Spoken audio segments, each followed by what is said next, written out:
Hi everyone, in this video I'm going to show you how to remove the landing area in Starfield, so let's get started. There are a few things that you can try that have reportedly worked for some players, and here they are. Shake things up by landing your ship far away from your outpost on the same planet multiple times. By doing this, you'll create new landing area markers, and the old ones should disappear. So keep in mind though that some players have claimed it doesn't work for them. Size matters, and so they say.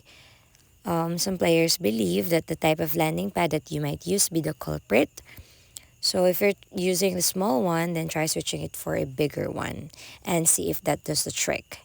Now, if you're feeling bold, then you can go all in and delete your outpost entirely, spend a few in-games days outside the planet, and patiently waiting for the markers to vanish into thin air. Then rebuild your outpost in the same or exact same spot. So this solution has worked for a lucky few, and bear in mind that others have reported that it's not working at all, but hope this works for you. If this helps, please don't forget to give us a like and subscribe.